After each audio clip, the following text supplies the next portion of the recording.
Hey, it's Keith. And Mike. And we are Atlas Genius, and you're watching Sofa King Cool. All right, Sofa King Cool here with the guys from Atlas Genius. How you doing, man? Doing well, how you doing? Good. What's it like, man, being brothers and having to be on the road all the time? It's a little bit rough because, you guys fuck with each other your whole life, so. Yeah, I mean, you've had every kind of argument there is, really, haven't you? So there's not many arguments to have left. We pretty much had them all out. We'll just sit there in silence now. Yeah, I mean, it's fine, to be honest. It's not really. It's like anyone. Like, I mean, on the road after a year, you all become brothers, even if you're not, from the same parents. It eventually becomes like a family. So, Right. The same issues come up with someone who you don't know that well after a year of being on the road. It's all a family thing. So, and some people like being on the road. We enjoy being on the road. Other people don't. So, some people sort of come and go. Other people stick around. It's not. In the end, I don't think it's really that different. No. I mean, there's certain moments, but it's not really that We're different. never going to see an Oasis thing between the two of you guys or fuck off to each other. Oh, you'll get One mini. goes one way, one goes another. There's mini versions of that, but I don't think it's the point where they ever got to. Their level of animosity knows no bounds because they don't even talk anymore. I don't think. There's supposed to be a reunion for next year, so. It'd be good if they did. There's that documentary came out. I haven't seen it, but I've heard it's We'll good. watch that on the flight. Is it good? Yeah. Recommend it. I'll watch the documentary. Now let me ask you guys a question, okay? I mean, you guys are Australian. When it comes to singing, how do you lose your accent? You know what I mean? That's one thing that blows my mind away. When I talk to you, I can hear it, but when you're out there singing, Yeah. there's no trace. It's something that I've thought about on and off. I think everyone does. It's a number of reasons that the accent disappears. I think that we grew up listening to primarily rock and roll. Rock and roll is an American invention, basically, and well, it is. And even English bands, a lot of English bands would sound American. And I've like when I was younger, I experimented with singing, like with my own accent. And it felt weird, and there's just, without even thinking about it, you just kind of you just sing with this subtle American accent, because that's where the art form comes from. It is a strange thing. Like, I mean, there's a lot of Australian bands do it. Right. A lot of bands. Well, I mean, shit, look at Ozzy, you know what I mean? Yeah. You know what I mean? There are certain English bands where the accent will come through, and then some of those that you won't either. And then you got Green Day that sound like they're English. So I mean, it happens. Now, what is it like to have a hit like Trojans that is everywhere? I mean, like, when the song was in its peak, if I didn't hear it 6 times on the radio, that means there was something going wrong that day. You know what I mean? Yeah, it was a busy news day or something, it's a good feeling to have your art that you've been, we've been musicians for a long time. And so, like most musicians, it takes a while to get to that point where you're hearing your stuff on the radio. And it was almost hard to believe for a moment because we knew that it was getting played on some stations, but until you actually come to America and you realise how much it's been played, you don't really believe it. It was a nice feeling. And it was a total surprise. We had no expectations.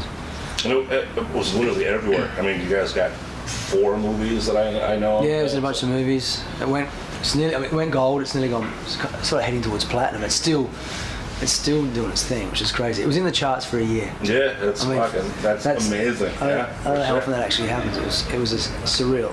You guys did your follow-up last year, and that went very well for you. You even got a commercial with Jennifer Garner for credit card. Yeah, Jennifer called me up. Capital One. She calls me up and says, no, she didn't really. Yeah, it was good. Molecules, I think, got to top 10. That was nice. Yeah, that's got to be cool. You know what I mean? Especially just to be able to see yourself and just be like, yeah, that's fucking nuts. Especially in something that gets played so much. I've seen the commercial once. Everyone else has seen it, and they'll text me, hey, I just heard your song. And maybe it's because I don't really watch TV. Right. That's probably what it is. Now, I understand that tonight is Kerfuffle. It's a big radio show, and Andrew McMahon's on the bill. And you guys are actually going to go on tour with him next year. Yeah, we just announced it, I think, about a week ago. There's a big North American tour, North America and Canada, with Andrew McMahon and the Wilderness, and another band called Night Rise. Very cool. Very cool. Now, did you guys know ahead of time that you guys were going to be here today? Was that kind of set up to? No, we saw it, and almost every band on the bill happens to be good friends of ours. Capital Cities are friends of ours. Joywave are good friends of ours. So it was just this, like 4 bands, and it was supposed to be Group Love, who we know as well, but they had to pull out because one of them has a problem with her voice at the moment. So it would have been 5 bands and they're all good friends. So it's nice when you get to a festival like that. Yeah, it's always easier when you know people. You know what I mean? It is. That way, it's not like a big competition in the back because who gets placed where. There's always competition, but it's a friendly competition. Right. Now, one thing I like to talk about is whenever I interview a band from Australia is that you guys teach me a lesson on cursing, and I'd like a little bit to see your take on things. I mean, I've talked to Jim Jeffries, I've talked to The Heirs Murder, I've talked to Cut Copy, I've talked to numerous bands, and they gave me lessons on what to say and what not to say. Well, you can pretty much say anything in Australia. That's what's one lesson. There's not too much that, other than obviously like things that you shouldn't, like being misogynistic or racist. Other than that, it's pretty much all. Any swear word is pretty much fair game. But cunt is big on you guys. Is that That is a right? word that is used as a term of endearment many times. Like you'll see your friend and you'll say, "How you going?" Sick cunt, right? Sick cunt is a good one. Sick cunt is a term of endearment. Most of those words involving. But there is some negatives, so like dog cunt, shit cunt is. I think it's one of those things that it's within your company. Like if you're going out on a first date with a girl in Australia, you're probably not going to use that word because it's still not as widely accepted amongst the female community in Australia. But I mean, we're not really precious about any words over there. No, but I do understand not to call you guys mate though, right? Mate is. Mate's alright, but mate's a weird one. I of us find do. when someone calls me mate, it feels a little condescending. I don't. It's not a. It sounds like it should be just a word for friend, but I find it a bit condescending. Like if I walk into a store and the guy or the girl behind the store will say, "Hey mate, how you going?" I'm like, well, we're not mates, and it sounds a little. It's a bit. Yeah, that's the insult. That's the cunt in America. I'd rather be called. I'd rather someone go, "Hey cunt, how you doing?" What's up, cunt? Yeah, exactly. Yeah. So, yeah. So, are you guys big on social media? Do you guys?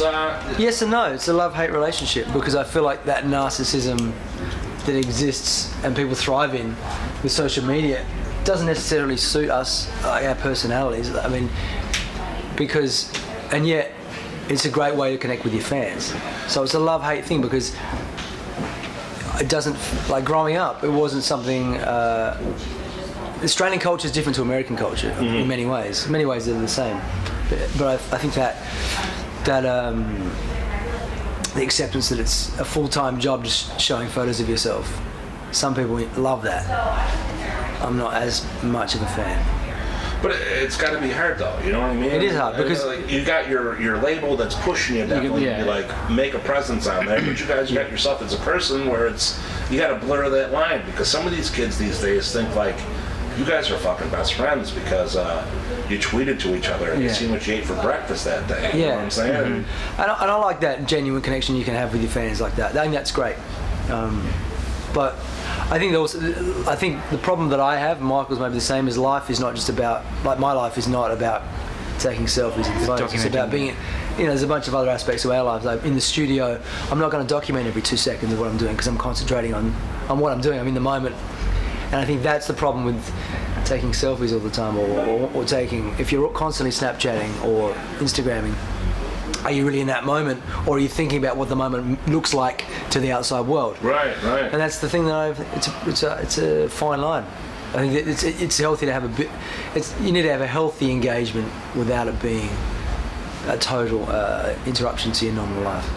Well, I mean, that is a true rock star statement that you guys just made. I mean, years ago, you would hear the rumors of what happened. You would think, like, I heard Ozzy and Motley Crue had a contest on stage, but you would never know because there wasn't no fucking social media. And things expand and become more of there's more folklore and there's room for you to embellish in your own mind. Exactly. Yeah. Like Led Zeppelin was the classic. Right. Because no one knew anything about Led Zeppelin. They just came out with these albums that were incredible, but you didn't know what was going on behind closed doors. You heard stories like you were talking about of drugs and debauchery, which only further fueled that image. But then the problem is that it's a different era that we live in, and people want that. They want that peek into your life. But having said that, you don't have to necessarily fall into that and give people everything that they say they want, because maybe they actually want that mystery. Yeah. So you guys have a nice balance then. So you know what to put. We try. So I wouldn't. You know what I mean? You try. I mean, like, I have moments where I have a couple of days where I'll Instagram a bunch of photos and Snapchat a bunch, and then we go silent. and then I'll go dormant for about a month. So. Whereas some people do it on a daily basis, and that's just their thing. Well, I mean, it's always hard though, because every time you guys go out on a show, there's nothing but phones that are up there to document everything you did and what happened. You know what I mean? I mean, the biggest thing this week was Five Finger Death Punch, where the singer said that his mother died and collapsed on stage. It turned out that he was just. Maybe he had a couple cocktails, and that's the reason he made up a story. You know It wasn't true. No, it was not true. Well, I think that's a little. Yeah, that's interesting. I hadn't heard that story. Yeah, he's off the tour now because he's got to go in recovery. So. Oh, okay, right. That just happened in the last 2 days. He has a party problem. Yeah. Right. Nice. So, but I mean, people wouldn't know the real facts if it wasn't for everyone in the crowd filming. I mean, is that hard for you guys as musicians to being up there and knowing that these kids aren't living in the moment and that they're just sitting there to watch it later? It just is what it is. You can't, you hear stories about Rihanna or whoever making everybody in the crowd put their phone away, and that's fine. You're not going to be able to change the world, I think, in that respect. People are going to do what they want to do, and you can't be a policeman on that. If people at the moment can't see that they may be missing the experience by living through the phone lens, then that's their choice. And then they might change their mind, a few years down the track and decide they don't want to be doing that, or maybe that's just where we're heading as a society, where what your life looks, how your life is perceived by your friends outside of your day-to-day basis, daily life. Maybe that's more important than your close friends. Right. That's debatable. I would say maybe it's not. But now, your last release was August, and that was intimate moment. No, it's inanimate objects. Inanimate objects. Yeah. There was when we first put the album out, there was somebody misquoted it as intimate objects. It sounds like a Victoria's Secret commercial. Right. Yeah. That could have been a great tie-in, actually. Yeah. Maybe we should have done that. We should have called it Intimate Objects. That's your next project, you guys. So we actually have a lingerie line coming out that we're doing in conjunction with tie it in. Marilyn Manson just did it, so you guys are a little bit late from the scene. This is more an Australian bias towards the lingerie. What do you mean by that? Like koalas. Okay. That kind of stuff, Right. Keeping it a little bit warmer and. Yeah, exactly. More tropical. Kangaroo Jack style. Exactly. Yeah. But you guys are going to be in the studio for next year, though. Is that the same? We're in the studio at the moment. Well, not right now, but we've been in the studio the last few months, and we're heading back to Australia in a couple of weeks. We have a studio there, so we're going to continue to work on this new album while we're home, and then come back to the States early next year and finish up the album. And then we haven't got a date yet for when that's going to be released, but some point in early next year, I'd say.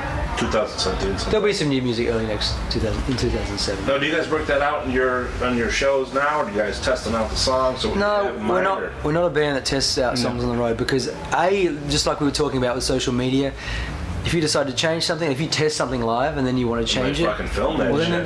then there's all these versions of a song. That's fine, but I like to have something fully thought out before it goes out into the world. I don't want to show somebody a half-finished piece of art. Right. Well, I can see from your tour manager, it's time for you guys to get back. Thank you, cunts, for the good time. Thank you, Mike. People want to follow up. They want to know more about you. Where are they going to go? What are they going to do? They'll go to our website, atlasgenius.com, or our Facebook page, or our Instagram page. All right. It's all there. Do we have a MySpace space? We did at one point. It's probably still up, but no one goes there. It's probably got like 6 followers. Find out if Atlas Genius still has a MySpace. Every time you turn around, there's something fucking new popping up. And we can, if you go to our MySpace, we'll add it to our top friends. There you go. We'll rearrange it. Next to Tom. Perfect. All right, guys. Appreciate your time. Cheers. Thank you.